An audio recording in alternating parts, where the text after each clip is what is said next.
Today, I am proud to create him Prince of Wales. With Catherine beside him, our new Prince and Princess of Wales will, I know, continue to inspire and lead our national conversations, helping to bring the marginal to the center. The way this went down is far more calculated than anyone ever expected. Camilla reportedly made one final desperate demand to lock in her status forever. The palace did not just say no, they rejected it without any real discussion. They treated her request like it was not even worth a formal meeting. That is not a simple marital disagreement between a king and his wife. That is a cold institutional decision. If you want to understand why the palace is in absolute chaos right now, you have to look at the fine print from 2005. Camilla was never supposed to be queen. That was the original promise. Good evening. Breaking news tonight that will shake the very foundations of the British monarchy. We are not talking about tabloid rumors anymore. We are not talking about social media speculation or anonymous commentary. We are talking about an unprecedented institutional coup inside Buckingham Palace. King Charles has fundamentally stripped Queen Camilla of her core power and handed the keys of the kingdom directly to Catherine, Princess of Wales. Before we go any further, I need you to hit that subscribe button and turn on your notifications right now. What you are about to hear is not being reported anywhere else in mainstream media. The palace is desperate to keep this institutional shift completely private, and your subscription ensures we can keep uncovering these buried truths. Subscribe now, because the survival of the crown itself hangs in the balance. When you trace back how we got to this point, the whole story starts to look less like a sudden betrayal and more like a slow-motion plan. It has been unfolding quietly for years, while everyone else was distracted by minor drama. If you want to understand why the palace is in absolute chaos right now, you have to look at the fine print from 2005. Camilla was never supposed to be queen. That was the original promise. It was not some hidden conspiracy theory or fringe rumor. It was the actual public deal they made just to get people to stop booing when she and Charles had that depressing little civil ceremony at Windsor. It was a ceremony his own mother, Queen Elizabeth, did not even bother to attend. The official word from the palace was crystal clear. She would be known as Princess Consort, not Queen. That distinction mattered deeply to a grieving public. The royals were not being humble when they made that promise. They were terrified. They knew Diana's ghost still had vastly higher approval ratings than Charles and Camilla combined. Forcing a Queen Camilla on the public right after Diana's tragic passing would have caused a total rebellion. That promise lasted only as long as public pressure forced it to. It died the very second personal ambition got in the way. When Queen Elizabeth passed away in 2022, Charles took the throne and dragged Camilla right up there with him as Queen Consort. Without blinking, that old Princess Consort deal was tossed into the trash like an embarrassing receipt. The palace acted like this was always the grand plan. They acted like the entire nation had simply misunderstood. Everyone saw it for what it truly was, a classic bait and switch. After decades of playing the villain in Diana's tragedy, Camilla got the crown anyway. It turns out that if you just hang around long enough, the monarchy will eventually rewrite its own rules. But even with a crown on her head, she was standing on a floor made of thin ice from day one. People working inside the palace claim she was constantly left out of the loops you would expect a queen to control. Her office was allegedly kept completely in the dark about succession plans and the future of the monarchy. When it came to deciding which major initiatives to support or who would be the true face of the brand, decisions skipped her desk entirely. She received the fancy title, the royal jewelry, and the seat at state dinners. But the actual keys to the kingdom were still hidden in a drawer she could never reach. The royals were fine with her wearing the diamonds, as long as she stayed away from the steering wheel. Hi viewers, if you were in King Charles's position, would you choose your wife or the future of your family? Type wife or future in the comments right now. If you truly care about justice for Princess Diana and the future of Catherine, prove it by smashing that like button right now, because scrolling past shows you simply do not care about the truth behind these walls. Now, Look closely at the dynamic between Camilla and Catherine. Their relationship was always sold to the public as a warm, supportive friendship. The reality behind closed doors was allegedly a cold professional contract. These two women lived in completely different worlds. They were polite when forced into the same room. Politeness is a basic job requirement in that family. But they were never close friends sharing personal secrets. Anyone watching them could see the warmth was entirely artificial. It looked like two rival diplomats shaking hands for a photo opportunity. Once the cameras turned off, the smiles disappeared instantly. They went straight back to their separate corners. But behind the scenes, things were already starting to shift in a quiet, dangerous way. Distance always leads to a realignment of power. While the world was busy obsessing over external family feuds, a massive move was happening in the shadows. Catherine was not just showing up to cut ribbons for the cameras. She was quietly building a level of structural respect that caught the entire palace off guard. This was not about looking good in photos. It was a cold, calculated strategy to make herself the single most vital person in the institution. She played the long game, while everyone else fought over public interviews and headlines. Her work on early childhood development was not just another royal charity project. Most of the family is happy to stand around looking important. Catherine brought in world-renowned scientists and top government officials to discuss neuroscience and social impact. This was serious policy work. It gave her real authority at tables where being a princess is usually not enough to make people listen. She spoke with data and social facts instead of posing for empty publicity shots. She got real results. Even King Charles could not ignore the fact that his daughter-in-law was becoming the most competent strategist in the building.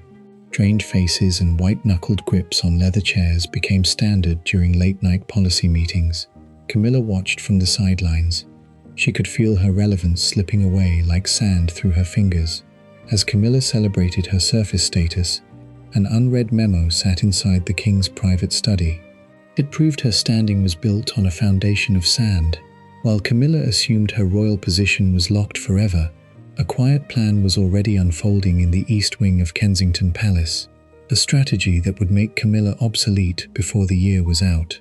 While the world was completely consumed by the endless noise surrounding Harry and Meghan, the real transformation of the British monarchy was taking place in quiet corridors. Netflix dramas, book tours, and televised interviews drew global headlines. But inside the palace, those public feuds were treated as minor distractions. Catherine understood something her critics completely missed. True influence is not built through loud public complaints or media campaigns. It is built through quiet, indisputable competence. She was playing a strategic game while everyone else fought over temporary attention. She was not interested in being a simple figurehead. She wanted structural authority.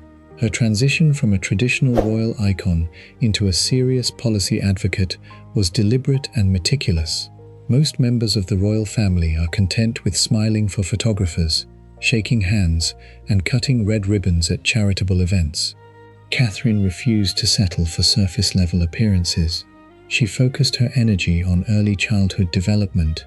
That sounded like a safe royal charity topic on the surface. It was actually a Trojan horse for real policy work. She gathered top neuroscientists, government ministers, and policy experts into direct working groups. She spoke about data, long-term developmental metrics, and systemic reform.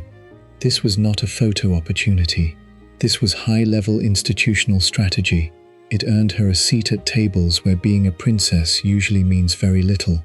Politicians started listening to her. Institution leaders took her calls.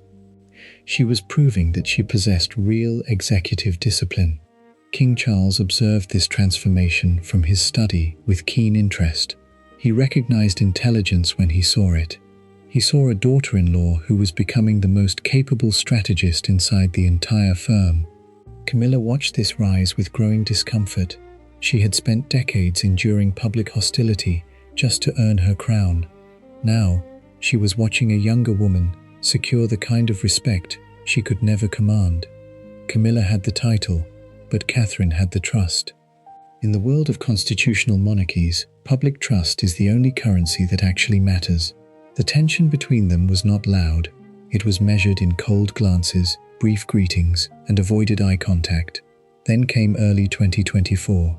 A health crisis hit the royal family that completely shattered their operational strategy. News broke that Catherine required significant abdominal surgery in London. Initial reports suggested the condition was non-cancerous. Subsequent testing revealed a far more serious reality. Catherine was facing cancer. The announcement felt like an explosion hitting the core of the institution. The global public reaction was immediate and overwhelming. It was not a polite nod from news commentators. It was an outpouring of genuine public anxiety and deep emotional concern. Flowers began accumulating outside Kensington Palace. Messages of support flooded in from every corner of the world. For millions of observers, it brought back memories of the intense public emotional connection surrounding Diana. People genuinely cared. That level of authentic affection cannot be manufactured by public relations firms. You could feel the shift in the air. The palace was forced to pause. Catherine did not panic under intense global pressure. She addressed the public directly in a calm, personal video message. She asked for time, space, and privacy while she focused on her treatment and protected her children. Her measured composure during a personal nightmare struck a deep chord with the nation. Inside palace walls, that moment changed everything. King Charles was battling his own cancer diagnosis at the exact same time. Facing mortality forces a monarch to look at the future with brutal honesty. Charles began asking himself critical questions about survival. Who actually holds the trust of the public? Who has the personal discipline to hold this family together when crisis strikes? Who can carry the weight of the crown without buckling? The answer was unmistakable. Catherine had proved her resilience. She had faced a worst-case scenario in full view of the world and handled it with absolute dignity. By late 2024, reports indicated that the king had made up his mind. His vision for the future of the monarchy was shifting decisively toward William and Catherine. They were the only ones who could bridge the gap between tradition and modern survival. Camilla could feel the ground shifting beneath her feet. It was not a violent argument in a public hallway. It was a subtle, ice-cold atmospheric change. Senior advisors were no longer lining up outside her office for morning briefs. Key policy questions were being redirected to Kensington Palace. Schedule requests were being filtered through new channels. She was being quietly bypassed. The realization was devastating. She had fought for 30 years to reach the top of the mountain, only to find herself frozen out of the room where decisions were actually made. But Camilla was not someone who accepted defeat quietly. Decades of media attacks had taught her how to survive. She prepared her response. When the medical diagnosis threatened to freeze the monarchy in its tracks, Catherine made a single phone call that changed King Charles's mind about who truly controlled the family's future. Camilla noticed the advisory meetings were moving to a different wing of the palace. But by the time she tried to enter the room, the locks had already been changed. If you think Camilla was going to let her power vanish without a fight, think again.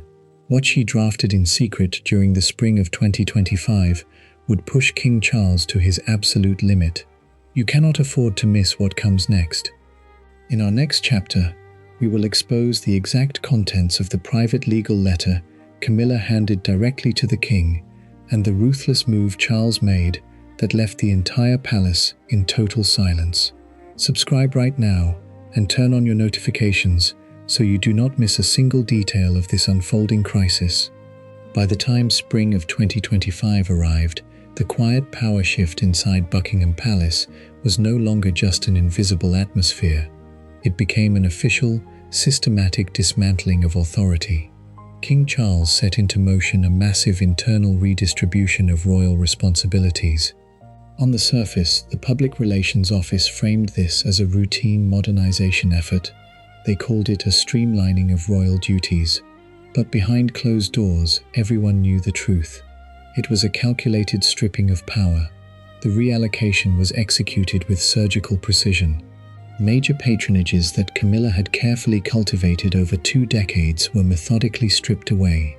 Prime cultural institutions, prestigious artistic organizations, literacy foundations, and historic healthcare initiatives were reallocated. They were handed directly to Catherine. Let that sink in. A reigning queen consort was having her primary public platform systematically trimmed down and handed to her daughter-in-law. First, the key cultural and arts networks were reassigned to Catherine. Second, the major medical and healthcare foundations were shifted directly into Catherine's portfolio. Third, and most damaging of all, Camilla's formal intermediary channels were removed, granting Catherine and Prince William direct, unfiltered access to senior government advisors and royal councils. This was not an accident. It was an eviction from institutional governance. The message was crystal clear. The future of the British monarchy belonged to Catherine, while Camilla was being managed into a purely ornamental role. She was allowed to keep the royal jewelry and the formal appearances, but her real influence was being reduced to zero. Camilla reached her absolute breaking point. She had spent 30 years being vilified by the press, surviving public hatred, and waiting in the shadows. She had paid her dues in full.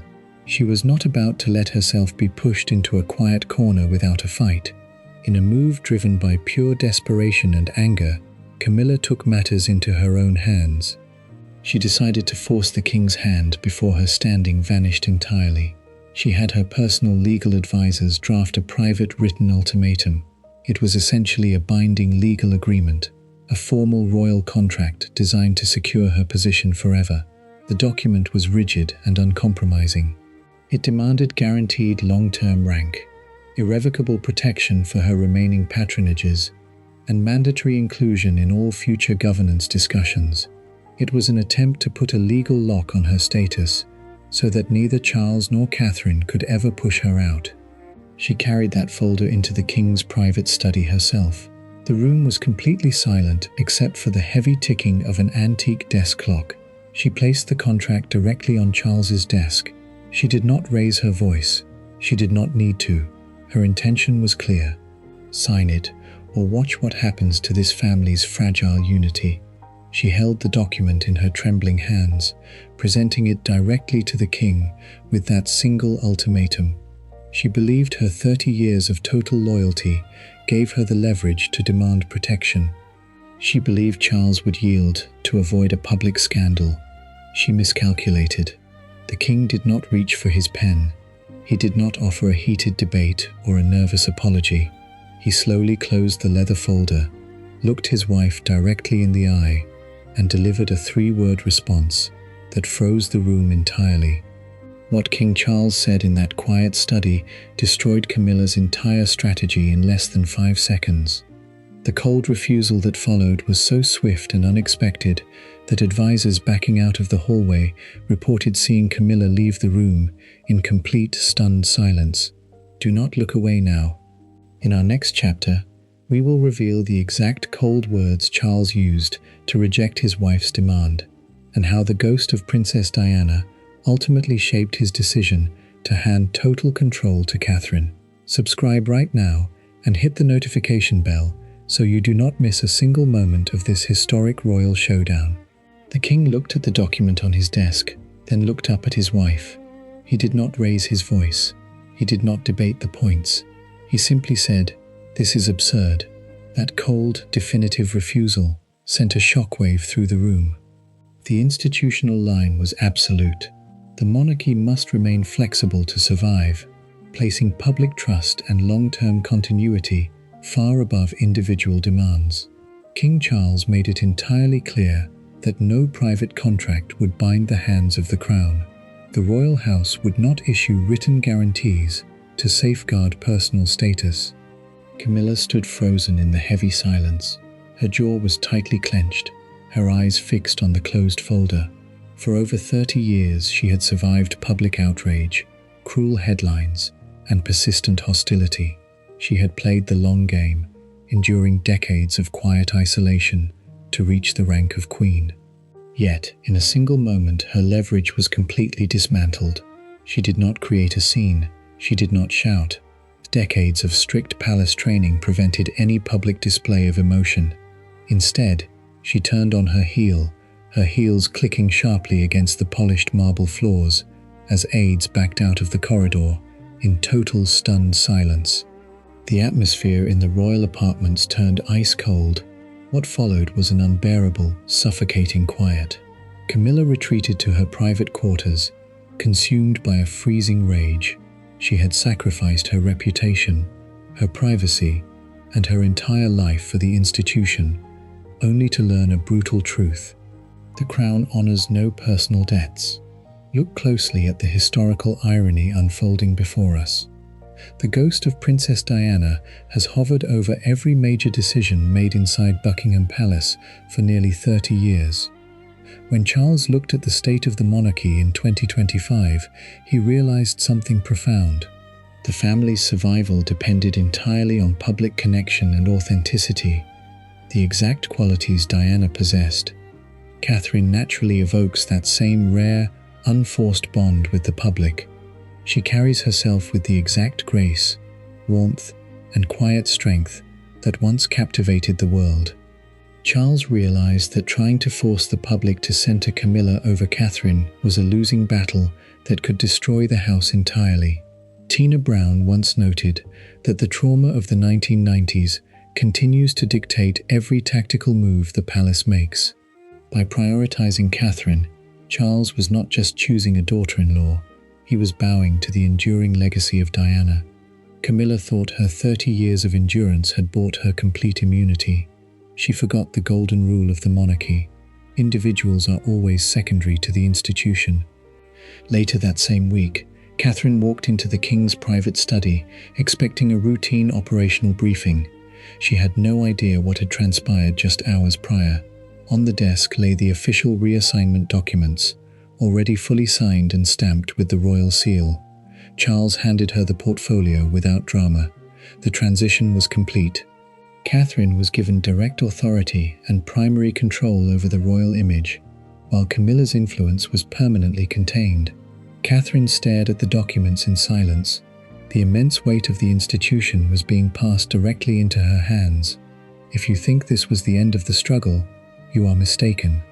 The final execution of this power play brought unexpected consequences that changed Buckingham Palace forever. You cannot afford to miss what comes next. In our final chapter, we will break down the ultimate face-off, the exact terms of Catherine's new authority, and the moral choice King Charles was forced to make. Subscribe right now and hit that notification bell so you do not miss the dramatic conclusion to this story. The cold math of Charles's slimmed-down monarchy leaves no room for personal sentiment. Survival requires sacrifice. Every decision made inside those high stone walls is calculated down to the smallest detail. King Charles chose institutional stability over personal comfort. He traded short-term domestic peace for the long-term preservation of the crown. Catherine accepted the massive responsibility placed upon her shoulders with quiet grace. She did not celebrate a victory. She did not boast about her expanding influence. She simply stepped into the primary spotlight alongside William, fully aware of the immense burden now resting on her family. She remains focused on her recovery, her children, and the monumental task of guiding the British monarchy into an uncertain future. For Camilla, the reality is bitter and unrelenting. She spent decades as the ultimate villain in the public eye. She survived decades of intense hostility, earned her crown against all odds, only to be systematically managed into a powerless, decorative role. She achieved the highest title possible, yet lost the only power that truly mattered. So here is where we stand tonight. King Charles made a ruthless, calculated decision to sacrifice short-term peace for the long-term survival of the crown. Now I turn it over to you. Did King Charles make the right move by backing Catherine over Camilla? Type Charles in the comments if you believe the king did what was necessary to protect the monarchy. Type Camilla if you think she was betrayed after decades of loyalty. Type Catherine if you believe she is the only true future of the royal family. If you believe in moral integrity, transparency, and standing up for truth, hit that like button and subscribe to the channel right now so you never miss another deep dive. Do not think for a second that this story is over. The palace walls may be silent right now, but the fallout from this decision is already sparking a brand new crisis behind closed doors. In our upcoming episode, we are uncovering the emergency private meeting William called with senior palace advisors just 48 hours after these documents were signed, and the shocking 3-word message he sent directly to Camilla's office. You cannot afford to miss a single second of what is about to unfold. Hit that notification bell right now, and I will see you in the next investigation.